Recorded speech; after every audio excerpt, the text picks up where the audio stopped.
kegiatan ini, Mas Ahmad, adalah lebih mengenalkan kejaksaan itu lebih dekat kepada masyarakat, ya.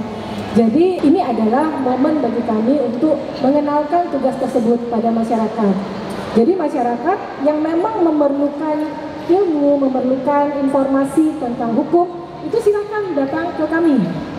Pintu Kejaksaan Negeri Depok itu terbuka 24 jam untuk Bapak Ibu yang memerlukan penanganan atau memerlukan pemecahan terkait dengan permasalahan hukum. Di bidang intelijen sendiri itu banyak sekali inovasi atau hal-hal yang kita lakukan di sana, Pak. Salah satunya kami juga seperti tadi yang sudah disampaikan di dalam video bahwa kami membuka semacam pos. Pos ini letaknya ada di kantor Balaika atau Balai Kota Depok. Nah, ini apa? Supaya memudahkan masyarakat. Di situ kan di Balai Kota Depok itu ada pelayanan misalnya tentang kependudukan. Nah, ketika misalnya ada masyarakat yang datang di situ kemudian dia punya permasalahan hukum, itu bisa langsung konsultasi. Kalau dari Datum sendiri, kami punya 5 tupoksi. Nah, itu antara lain penegakan hukum. Yang pertama, itu penegakan hukum itu antara lain jaksa pengacara negara dapat membatalkan suatu perkawinan yang tidak sah, kemudian bisa membatalkan merek, bisa mengajukan pembubaran PT ataupun yayasan, dan lain-lain. Itu antara lain fungsi penegakan hukum. Kalau subbagian pembinaan di kejaksaan itu sendiri itu lebih bersifat internal ke dalam kantor. Subbagian pembinaan itu membawahi yang pertama keuangan. Hal ini terkait dengan pencairan anggaran kegiatan. Kemudian terkait dengan kepegawaian.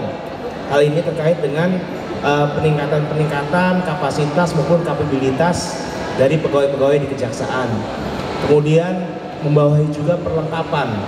Hal ini tentunya dalam menginventarisir penyelenggaraan dan pengelolaan barang-barang milik negara, agar tentunya perlengkapan suatu instansi kejaksaan ini bisa aman dan terdata dengan baik. Selain itu juga pembinaan membawahi keamanan, bagaimana kantor bisa aman, bisa tetap sesuai dengan SOP-nya gitu. Nah, adapun inovasi yang diberikan di dalam subbagian pembinaan adalah adanya pelayanan terpadu satu pintu. Di bidang pidana umum ini adalah penyelesaian perkara pidana untuk layak atau tidaknya dimajukan ke penuntutan. Nah, itu salah satu tupoksi di bidang pidana. Selain perkara yang ditangani oleh tindak pidana khusus atau pidana khusus, yaitu korupsi dan HAM. Jadi di luar tindak pidana 2 itu masuknya ke bidang pidana umum, semua penyelesaian perkaranya. Nah, yang menyentuh ke masyarakat langsung mungkin adalah penyelesaian perkara tilang. Nah, tilang ini justru yang lebih banyak menyentuh ke masyarakat, karena kurang lebih masih banyak pelanggan-pelanggan lalu lintas ya yang masih harus ditindak. Nah, untuk inovasi kita ini lebih ada di pelayanan tilang ini. Salah satunya adalah yang paling kelihatan ada transformasi tilang ya. Dari yang awalnya berkerumun, kemudian tilang setiap Jumat itu numpuk, pelayanan lama. Nah, ini sudah kita efektifkan sehingga saat ini karena sidang untuk tilang itu diplotkan setiap hari Jumat, itu tiap Jumat ini sekarang tidak ada lagi penumpukan pelanggar-pelanggar di Kejari Depok. Ya. Nah, tugas pokok dan fungsi seksi pengelolaan barang bukti dan barang rampasan negara dibagi menjadi 2. Pertama, terkait dengan pemeliharaan barang bukti dan barang rampasan negara.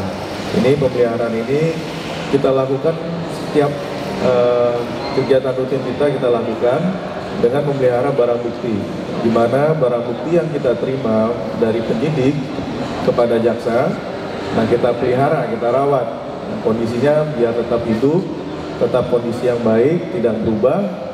Kemudian juga ketika nanti kalau misalnya barang bukti ini dikembalikan kepada yang berhak atau dirampas untuk negara, nilai ekonomisnya tetap tinggi, tetap sama. Jadi kita melakukan pemeliharaan. Pemeliharaan ini dapat kita lakukan dengan cara setiap minggunya, dalam seminggu mungkin minimal sekali kita lakukan memanaskan mesin-mesin kendaraan tersebut.